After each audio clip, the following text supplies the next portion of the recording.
Da carta aos Gálatas, capítulo 5. Nós vamos hoje analisar os versos de 1 a 6. Todos acharam? Gálatas, capítulo 5, versículo 1. É uma passagem tão gloriosa, é algo tão extraordinário que é falado nesses 6 versos, que eu estou aqui clamando a Deus para que me socorra, para que a pregação não esteja por demais aquém da glória dessa passagem. Essa passagem, ela nada mais representa do que um sumário do Evangelho. O Evangelho inteiro está nesses 6 versículos. Se você compreender esses 6 versos, você terá compreendido o Evangelho. Como também compreenderá a diferença entre lei e graça, a diferença entre Moisés e Jesus Cristo. Então vamos ao texto. Para a liberdade foi que Cristo nos libertou. Que tipo de liberdade é essa? Sobre o que o apóstolo Paulo está falando? À luz do contexto antecedente, à luz dos versículos subsequentes, não há a mínima dúvida que o apóstolo Paulo está falando nesta passagem sobre salvação, sobre perdão de pecados, sobre justificação, sobre a emancipação do crente em relação à lei do próprio Deus.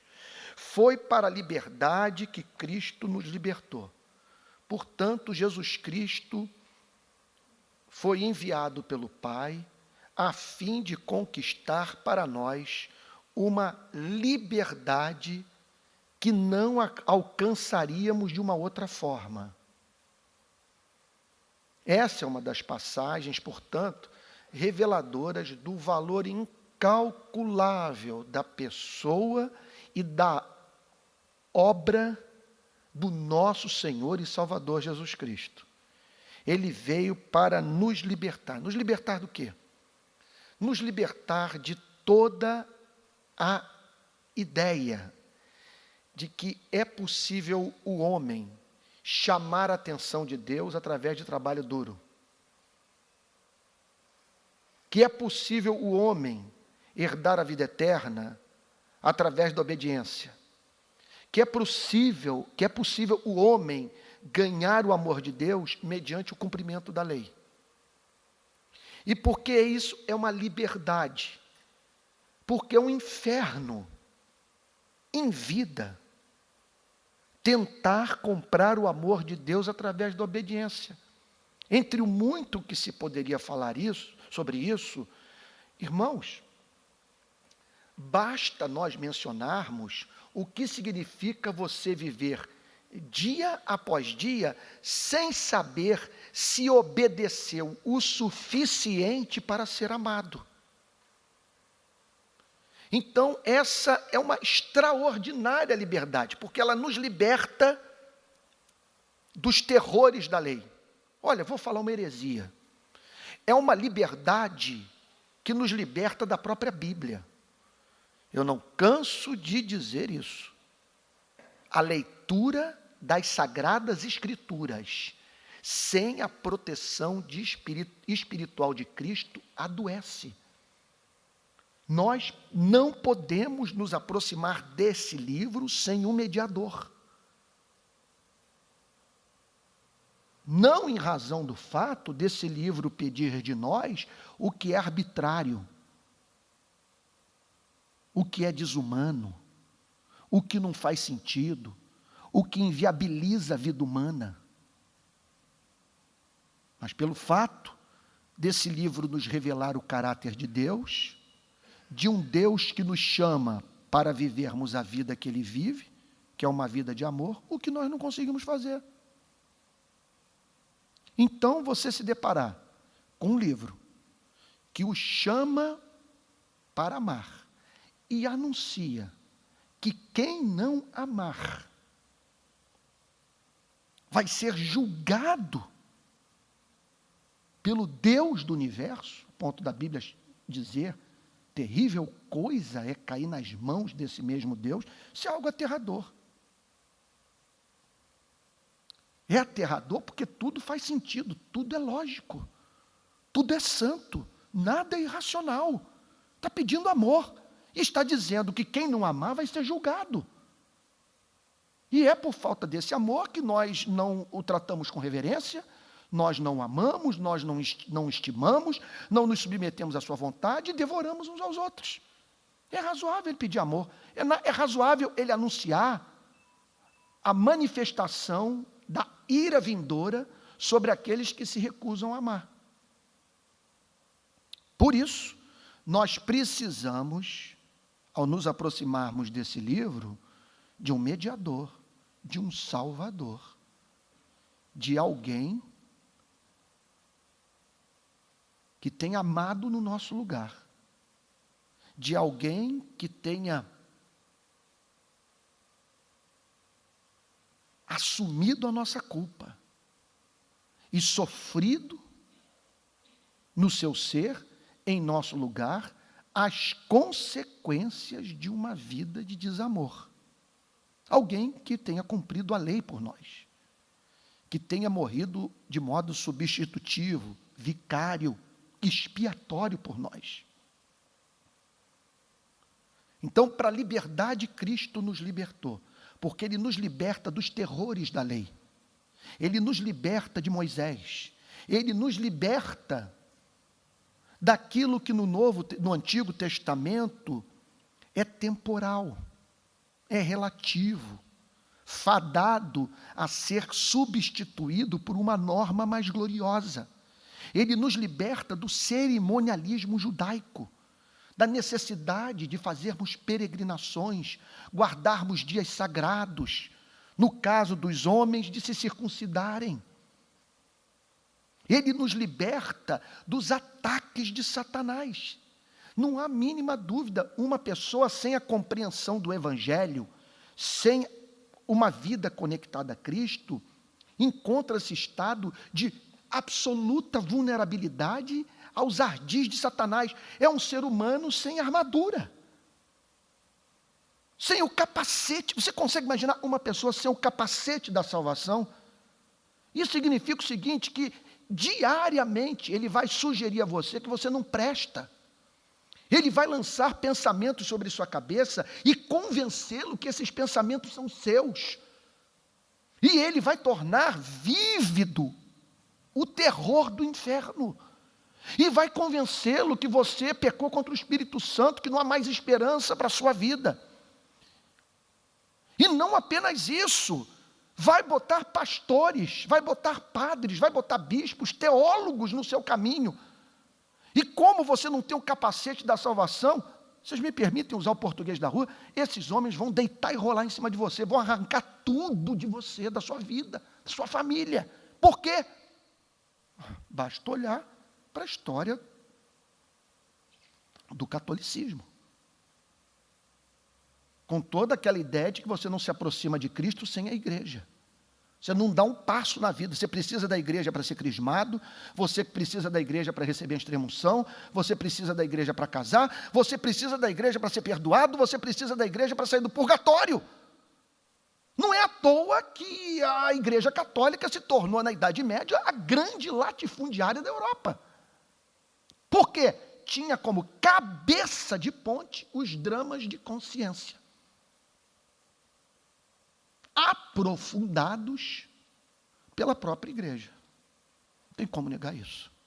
Sei que estou sendo politicamente incorreto, mas é história.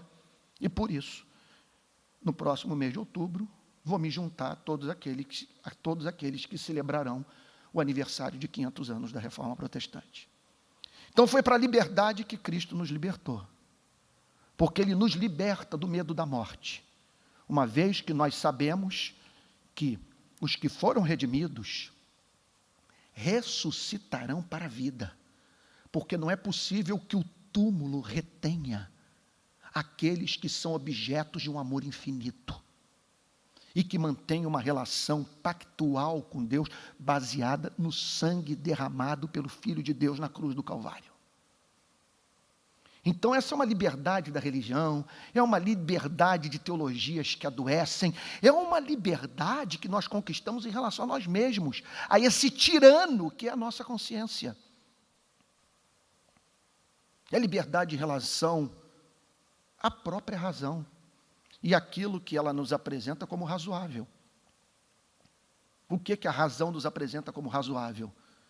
Que Deus recompensa os justos e que Deus pune os injustos. O que a razão diz é que os justos são os cumpridores da lei e os injustos são aqueles que não cumprem a lei. Então, para a razão, o Evangelho é um absurdo. É alguma coisa que não faz o mínimo sentido, por isso só o poder do Espírito Santo para nos convencer de que, apesar do absurdo embutido nessa mensagem, ela é palavra de Deus. Então, para a liberdade foi que Cristo nos libertou. Cristo veio para nos salvar da religião. Cristo veio para nos tornar livres das garras de pastores, padres, bispos, teólogos. O texto prossegue dizendo: permanecei, pois, como Cristo veio para nos libertar, como mediante o seu sacrifício, ele conquistou uma gloriosa liberdade para você e para mim, o apóstolo Paulo declara: permanecei, pois, firmes. Está dizendo o seguinte: não permita que nada o demova dessa liberdade. Não ceda 1 milímetro sequer. Não tolere que seja imposto à sua vida aquilo que não foi prescrito pela palavra de Deus. Fique firme nessa mensagem que não faz sentido. Em meio aos ataques de Satanás, lembrando o seu passado, o seu presente e o que você é capaz de fazer no futuro, lembre-se que nós somos justificados pela graça de Deus mediante a fé. Crer nesse amor incondicional revelado no Calvário significa viver revestido da armadura completa. É guarnecer as partes vitais do nosso ser, não permitindo que os dardos inflamados do adversário tragam ruína para a nossa vida. Então, permaneceis, pois, firmes. Com isso, o apóstolo Paulo está dizendo o seguinte: seja intolerante, seja cabeça dura, seja dogmático, não negocie o Evangelho, porque essa liberdade custou cara para o Filho de Deus. E, obviamente, o oposto dessa liberdade é a escravidão, que ele vai dizer o que ele vai dizer em seguida: permanecei, pois, firmes, e não vos submetais de novo. O que significa de novo? Para os hebreus, para os judeus, voltarem à interpretação farisaica do Antigo Testamento. Para os gentios, as idiotices do paganismo.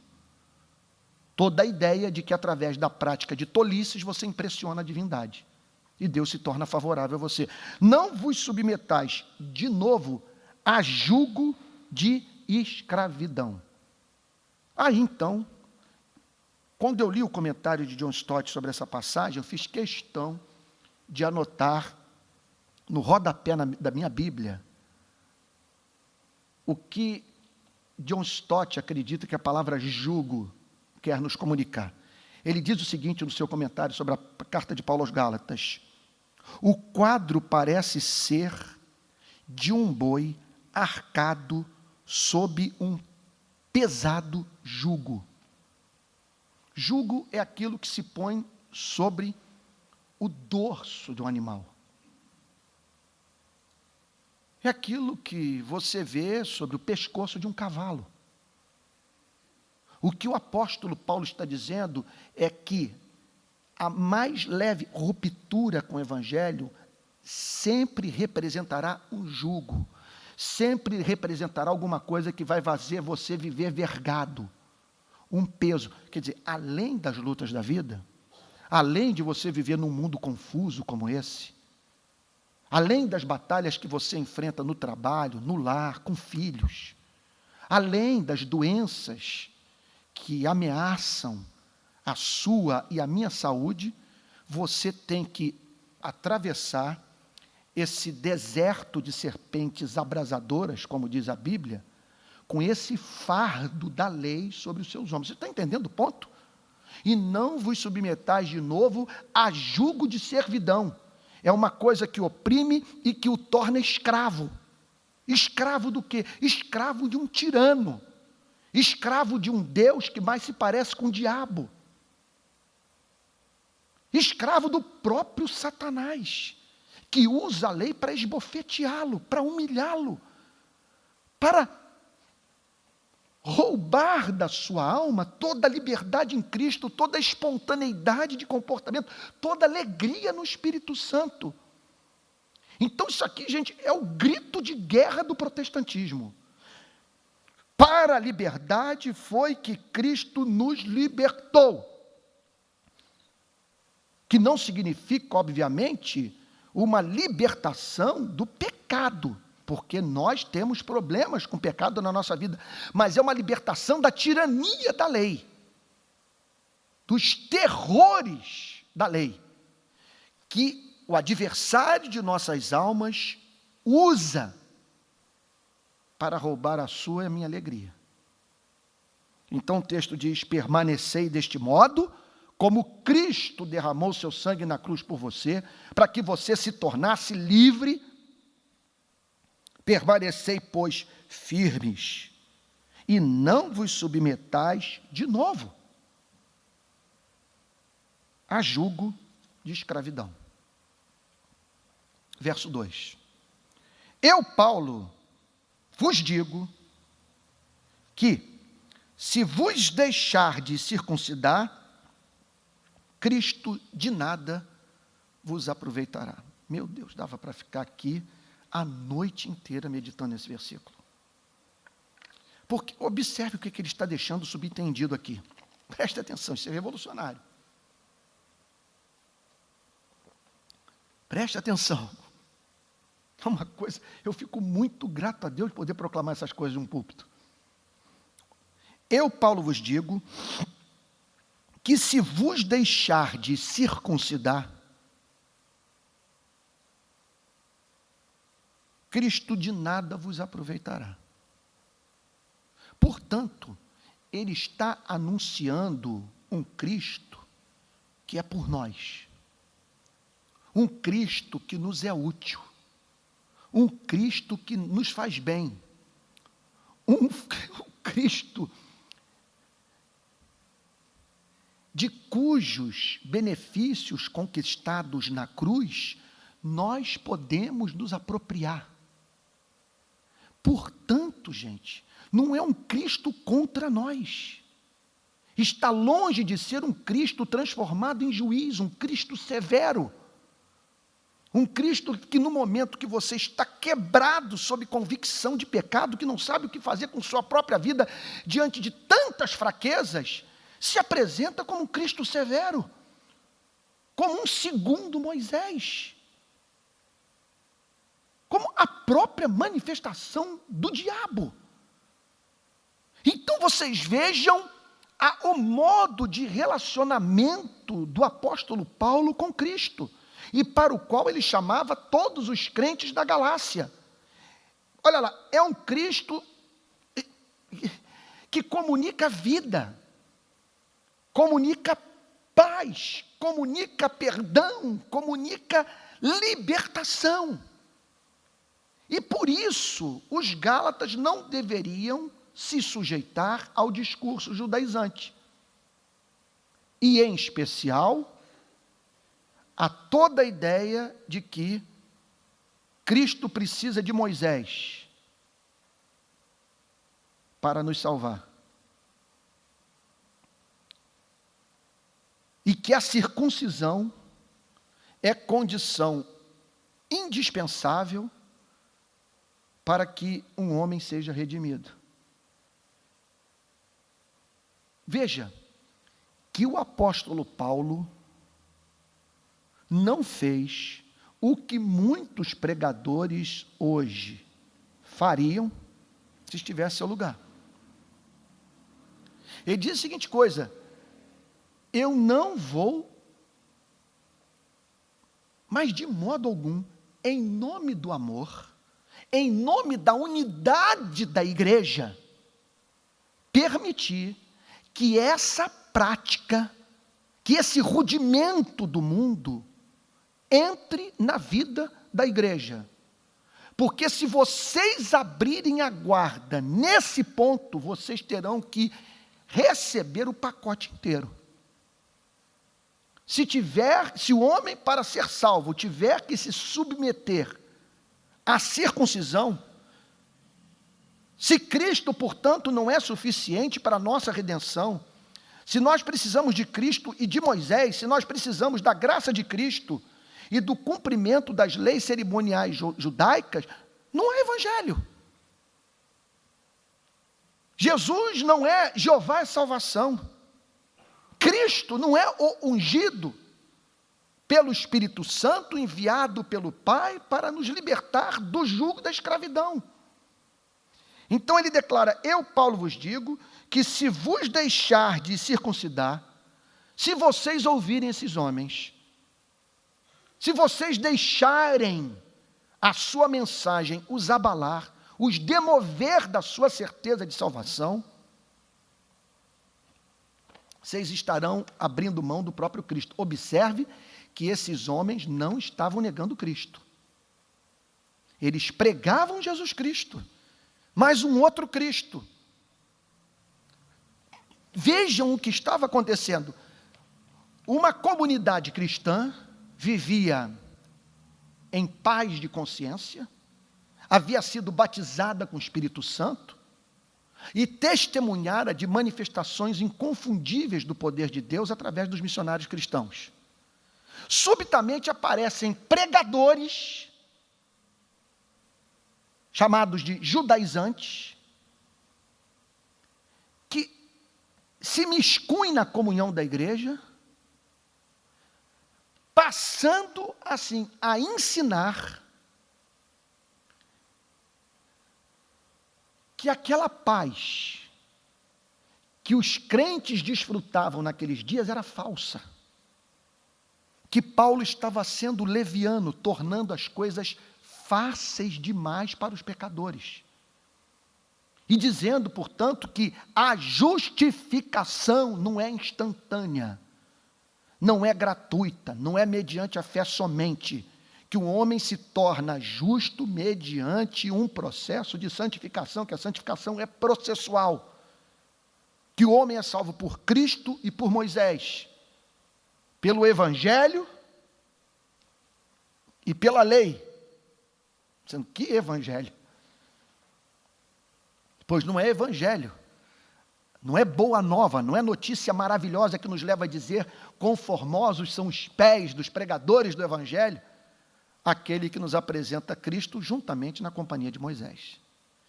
Então, eu, Paulo, vos digo, que se vos deixar de circuncidar, então é alguma coisa que está sendo imposta a você, é alguém o chamando para você se submeter à sua vontade, é alguém dizendo que você não vai ser tornado livre das suas maldições, se algo não for praticado por você. Eu, Paulo, vos digo que se vos deixar de circuncidar, Cristo de nada vos aproveitará. Se vocês cederem, me perdoem insistir, se vocês cederem neste ponto, Cristo terá deixado de ser suficiente para a vida de vocês. E por uma questão de raciocínio lógico, vocês terão que engolir o pacote inteiro. Não apenas a circuncisão, mas tudo aquilo que a lei apresenta como condição para a vida eterna, para a obtenção da redenção. Verso 3. De novo, testifico a todo homem, essa doutrina é uma doutrina que tem que estar constantemente no púlpito da igreja. É uma doutrina que tem que ser reiterada. Eu penso que um pregador, ele não deve dar descanso a si mesmo, enquanto não puder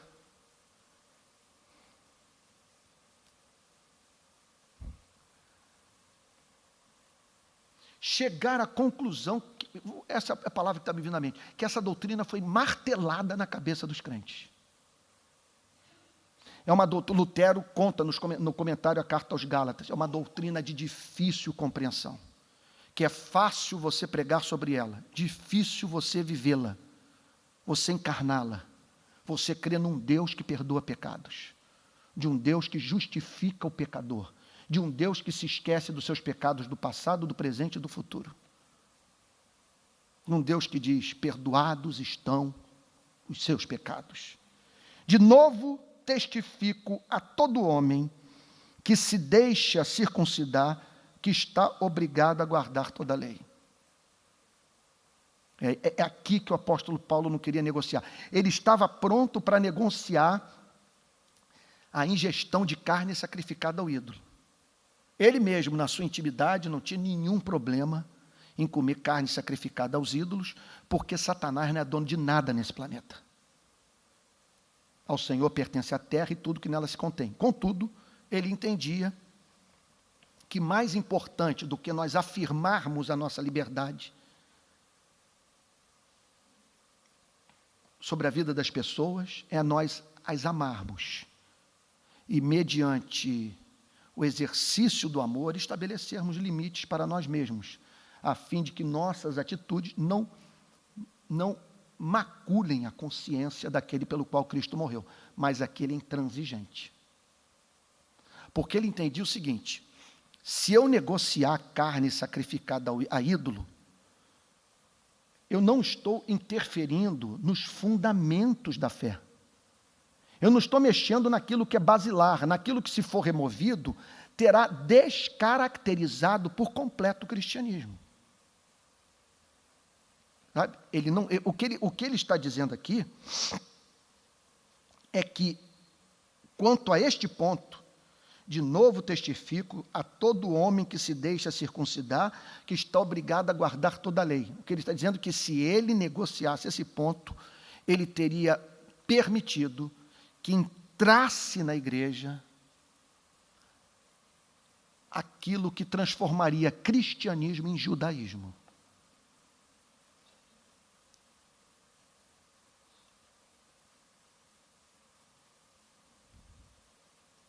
Irmãos, pregar esse livro sem mencionar o nome de nosso Senhor e Salvador Jesus Cristo, sua obra realizada na cruz, e por causa dela, a gloriosa doutrina da justificação pela graça mediante a fé, veja só, é transformar esse livro no Alcorão e o pastor passar a exercer a função de um imã ou de um rabino. O que distingue o cristianismo do islamismo, do judaísmo,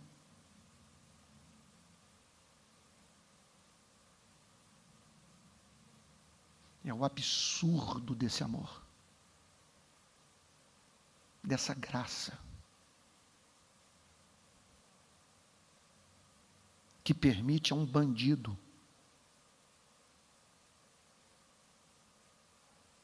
condenado à morte partir desse mundo com a certeza de que no dia da sua execução estaria com seu Salvador no jardim fechado, no paraíso.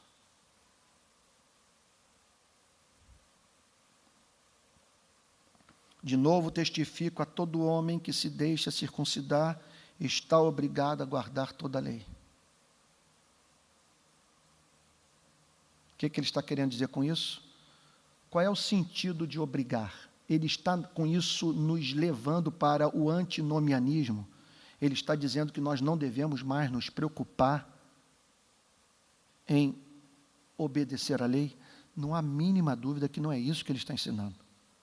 O que ele está declarando nesta passagem é uma relação, é que nós não devemos manter uma relação com a lei patológica. Quando ele fala sobre obrigado a guardar toda a lei, ele está dizendo o seguinte, que essa pessoa,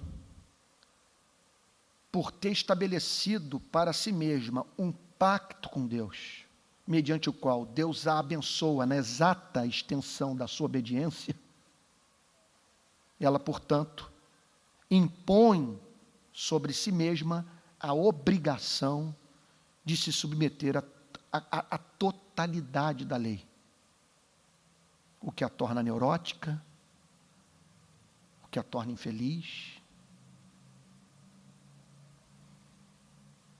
o que faz com que se torne rancorosa. Eu tenho para mim que parte dessa fúria evangélica nas redes sociais tem muito a ver com a ética sexual protestante sem a mediação do Evangelho. É muita garotada irada por muito pouco. É muita gente rancorosa. É muita gente não conseguindo lidar com as diferenças no corpo de Cristo com doçura. Tudo isso enlouquece. Lidar com esse livro, repito, sem Jesus Cristo servindo de escudo para as ameaças que esse livro faz para os impenitentes, é você se tornar um candidato em potencial ao envelhecimento precoce. É você desperdiçar os melhores anos de sua vida. Entenda uma coisa. Esse livro foi escrito para bater na canalha. Esse livro foi escrito para esbofetear quem inferniza a minha vida.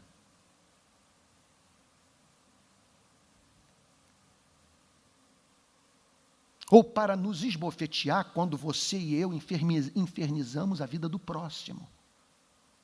Esse livro foi escrito para levar os seres humanos à loucura, à crise, ao desespero, a baterem no peito e clamarem: "Sê propício a mim, pecador". Esse livro, portanto, tem uma mensagem direcionada a quem não vale nada. É um livro que tem como objetivo cortar pela raiz o orgulho humano. Agora vejam só, esse é um uso da lei. Esse é o uso pedagógico da lei. Como os reformadores tantas vezes destacaram. Por que é pedagógico? Porque ele o conduz a Cristo. Ele faz com que você dependa de Cristo. Ele o leva, portanto, a ansiar por uma salvação que seja gratuita. Agora, uma vez que você tenha se reconciliado com Deus, através de Cristo, você não pode permitir que esse livro se dirija a você tal como se dirige aos canalhas. Quem são os canalhas? Os canalhas podem ser até mesmo aqueles que são reconhecidos na sociedade como pessoas de grande espírito público, mas que não amam a Deus. São justos aos seus próprios olhos, não se humilham. Então, o que o Evangelho faz é levá-lo a ler esse livro, e veja só, até mesmo acolher as suas admoestações. Ele pode, numa ocasião ou outra, levá-lo a chorar, mas não é mais o choro do escravo diante do seu senhor, com medo de ser lançado fora. Através de Jesus Cristo, a leitura desse livro se transforma no diálogo entre pai e filho. Isso tem que entrar na nossa cabeça, senão isso aqui vira mesquita. Não é mais templo cristão. De novo testifico a todo homem que se deixa circuncidar, que está obrigado a guardar toda a lei. De Cristo vos desligastes, vós que procurais justificar-vos na lei. Ele não está pregando aqui sobre perda da salvação. O que ele está dizendo, porque, é claro, uma declaração como essa tem que ser interpretada à luz do contexto mais amplo das Sagradas Escrituras. E as Sagradas Escrituras atestam que os eleitos, por motivos óbvios, não podem perder a redenção que há em Cristo. Agora, você pode manter uma relação nominal, uma relação epidérmica. Você pode passar, portanto, a confessar o cristianismo de modo verbal, a declarar que você é cristão, que você, portanto, acolheu a mensagem do Evangelho. O que ele está dizendo é o seguinte: de Cristo vos desligastes. Você não está vivendo mais de modo evangélico, você não está mais conectado a Cristo, você não depende mais de Cristo. Vós que procurais justificar-vos na lei. O que significa vós que procurais justificar-vos na lei? Vós que procurais ver a si mesmos como justos mediante performance moral, mediante desempenho, mediante prática de moralidade, mediante a transformação de evangelho em moralismo. De Cristo vos desligastes, vós que procurais justificar-vos na lei. Da graça decaístes. Sua relação com Deus não é mais baseada em favor imerecido. Mais uma vez, eu me utilizo da parábola do filho pródigo, que é central para a compreensão do Evangelho. O que significa da graça decaístes? É você não participar do churrasco, da festa na casa do Pai, e você não dançar, não cantar, não se deixar abraçar por Ele, não permitir que Ele troque suas vestes, coloque sandália nos seus pés, anel dos seus dedos, sem que você tenha passado pela senzala. O que é decair da graça? É você ser incapaz de entrar na festa e dela participar numa tremenda cara de pau. A Bíblia diz que quem não tem cara de pau não vai entrar no reino dos céus. O que é ter cara de pau? É estar na festa,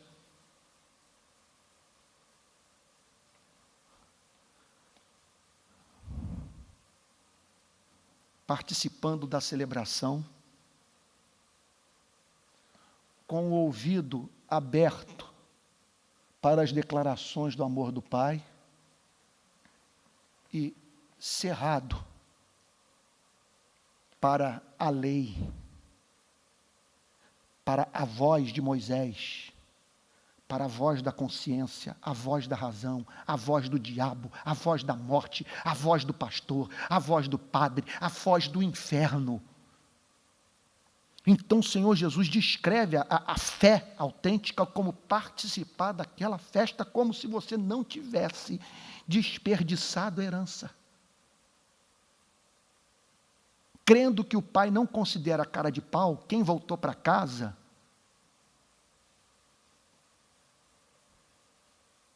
mediante lágrimas de arrependimento e confiando mais no amor do pai do que na sua inocência.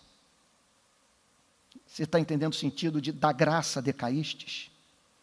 Da graça decaístes significa Moisés ocupar o púlpito e você só se dá o direito de ser feliz quando se perceber com o rosto molhado de suor, em razão de tanta obra praticada para impressionar a divindade. Verso 5. Porque nós,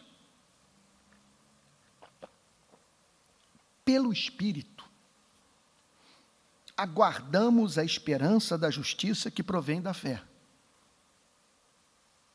Porque nós, em contraposição judaizante, aqueles que da graça decaíram ou de Cristo se desligaram. Deixa eu voltar aqui e fazer uma pequena digressão. Se você se desligou de Cristo, você está ligado a quem? Se você decaiu da graça, qual é o novo fundamento da sua vida? Por isso que ele diz, porque nós, que insistimos na graça, que nos mantemos conectados a Cristo, pelo Espírito, olha aí, com isso ele está dizendo que onde quer que o Espírito Santo esteja operando, seres humanos estão sendo movidos na direção da compreensão do Evangelho. É uma lástima ver pessoas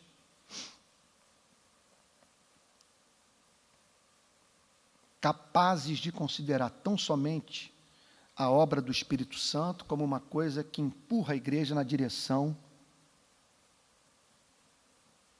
dos chamados dons sobrenaturais.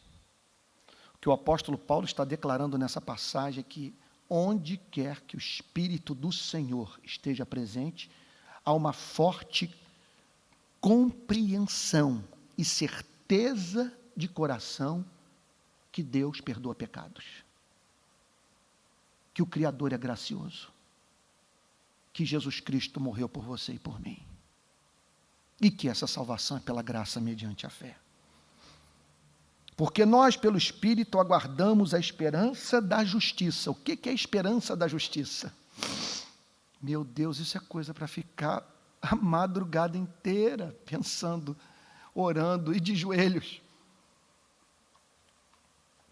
O que é a esperança da justiça?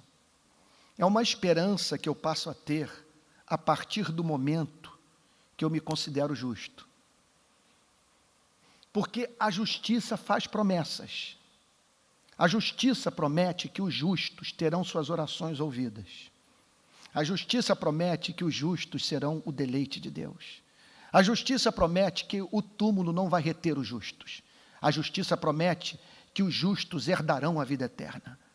A justiça declara que nem morte, nem vida, nem coisas do presente, nem do porvir, nem poderes, nem altura, nem profundidade, nem nenhuma outra criatura poderá separar os justos do amor de Deus que está em Cristo Jesus. Portanto, há uma esperança na justiça. O que o Evangelho declara? Que está habilitado a ter essa esperança aquele que abriu mão de toda a ideia de ser justo mediante o cumprimento da lei, a fim de herdar a justiça de Cristo conquistada na cruz.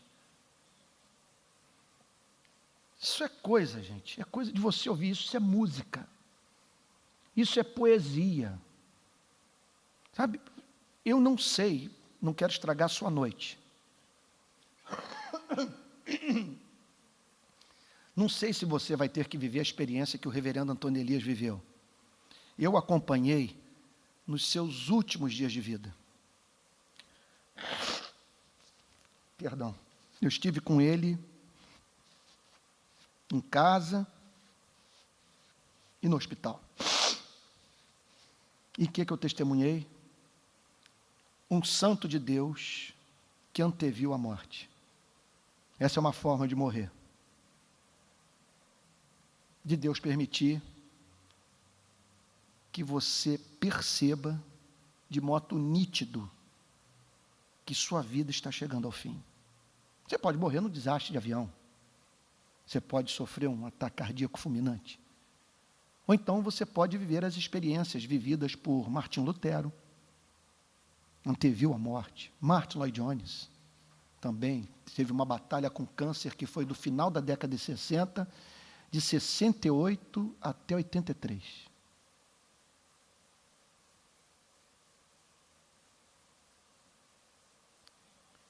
que eu quero lhe dizer é que se você e eu tivermos que viver essa experiência, é essa doutrina que vai nos sustentar. É essa doutrina que impedirá o desespero. A certeza que Jesus Cristo morreu pelos nossos pecados, que nós somos justificados pela graça de Deus mediante a fé. Não queira passar por uma prova como essa sem a sua armadura, sem Jesus Cristo.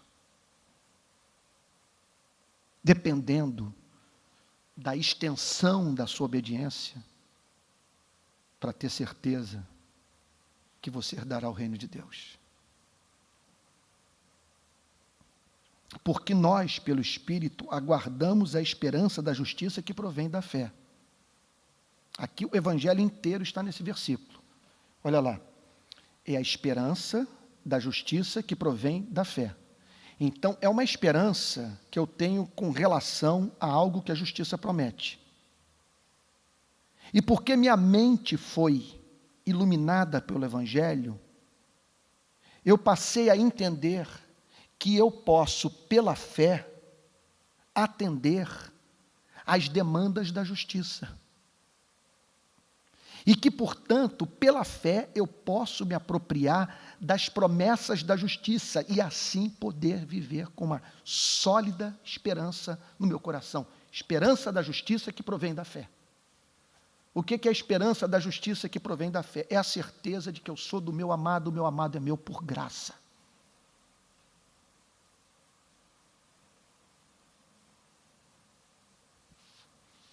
Num bom culto pentecostal, eu estaria agora aqui sem poder prosseguir a pregação, sabe? Eu já vivi experiência em igreja pentecostal de não conseguir ouvir a mim mesmo, de tanta aleluia, glória a Deus, tanta gente maravilhada com o evangelho de Jesus Cristo. Eu amo pregar em templo pentecostal. Último versículo da noite. Porque em Cristo Jesus, o que significa em Cristo Jesus? Na religião de Cristo Jesus, na relação com Deus através de Cristo Jesus, no caminho proposto por Cristo Jesus, por meio da comunhão com Cristo Jesus, em Cristo Jesus, nem a circuncisão, nem a incircuncisão tem valor algum. Então, aquele que olha para o outro e diz, eu não me circuncidei, não me submeti a essa baboseira, e se considera, portanto, maduro por causa disso. Ele se orgulha de não ter se submetido a alguma coisa considerada por ele tão sem sentido. Enquanto que, ao oposto, aquele que se exaltava pelo fato de ter sido circuncidado e que olhava para os demais que não foram circuncidados e os chamava de incircuncisos. Vocês não têm o selo da bênção de Deus, da sua salvação, sem o qual ninguém entrará no reino dos céus. Porque em Cristo Jesus, nem a circuncisão, nem a incircuncisão tem valor algum. O que ele está dizendo é o seguinte, que na religião de Cristo, preste atenção, algo como a circuncisão não tem o mínimo valor. É alguma coisa para a qual Deus olha e, como é que eu poderia dizer? E não se deleita com amor complacente. Ele não tem prazer no que vê, não tem valor, não tem peso. Não faz parte das prioridades do reino. Por que não faz parte das prioridades do reino? Por quê? Porque Deus nunca pediu isso do homem. Vamos à cena. Está o sujeito em paz com sua consciência na igreja, e ele então liga a televisão, ouve um pregador, entra nas redes sociais e vê a postagem, sei lá, de alguém que se diz teólogo. Subitamente, a sua segurança é abalada. E ele é tornado convencido do fato de que ele precisa se circuncidar para ter a certeza de que é um filho de Deus. para se assegurar da posse da vida eterna, do perdão de pecados. Esse sujeito, então, procura um líder. Voltemos para 2000 anos. Ele procura um rabino. Ele vai ao templo. Ele é circuncidado. Arrancar o prepúcio é alguma coisa que traz muita dor. São 3 dias de perna aberta, com muito desconforto. Esse homem, então, se aproxima diante de Deus e diz: Senhor, agora a tua obra está completa. Agora eu tenho Jesus Cristo, agora eu tenho Moisés. Eu tenho o Evangelho e tenho a lei. Toda a maldição finalmente foi removida da minha vida. Olha para esse sangue todo. Olha para o meu pênis inchado. É isso. O que o texto está falando é isso. E aí o apóstolo Paulo descreve Deus olhando para essa criatura e dizendo: eu nunca pedi isso de você. Portanto, o que o apóstolo Paulo está dizendo é que a igreja sempre será assolada por aqueles que tentam prescrever para você e para mim o que Deus não exige nem da sua nem da minha vida. Pregadores que põem na boca de Deus o que Deus nunca falou. Portanto, quando alguém propuser alguma coisa para você, alguma prática religiosa, faça uma pergunta simples. Vaso santo, ó varão de fogo, de que texto das Sagradas Escrituras o irmão sacou o que está propondo a este pobre pecador? Qual é o fundamento do que tu exiges?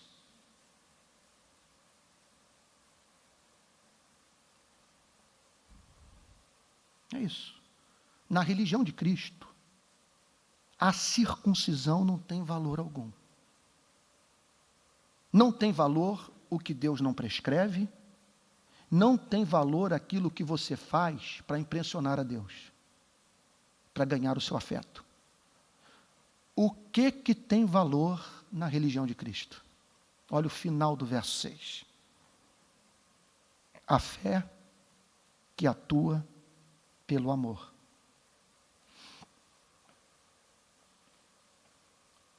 Portanto, em Cristo Jesus, veja só, não é em Maomé, não é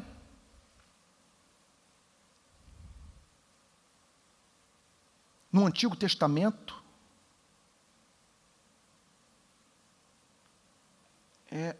tal como ensinado pelos fariseus, pelos judaizantes. Em Cristo Jesus, o que tem valor, o que tem peso, o que Deus espera do homem em primeiro lugar é fé. Em nome de Jesus. Fé que atua pelo amor. Não confunda fé com amor. Não faça a fé depender do amor. Não veja o amor como um elemento da fé. Fé é uma coisa, amor é outra. Lutero trata muito bem dessa questão nas suas pregações, por ele entender que separar fé do amor que Deus pede do homem é condição indispensável para que você compreenda o Evangelho. Você, veja só, não é salvo pelo amor. Se você é salvo pelo amor, já não há mais Evangelho. O Evangelho é o anúncio de perdão para quem não consegue amar, para quem desaprendeu a amar, para quem tem um histórico de gente machucada em sua vida. Por palavras e por gestos seus. Note bem, fé é a raiz, o amor é o fruto. Porque qual é a importância dessa doutrina? O diabo se revela, se levanta contra você, para roubar toda a sua alegria. O tentador, o acusador, decide privá-lo da sua paz. Então, o que ele faz? Ele lhe apresenta a lei. Traz à sua memória fatos do passado, daquilo que você fez e que claramente não glorificou a Deus, das suas fraquezas do presente, do que você julga ser capaz de fazer no futuro. Se naquele momento que a lei o está triturando, você depende do amor, sua condição é deplorável. Fé. Fé. É comer a carne e beber o sangue.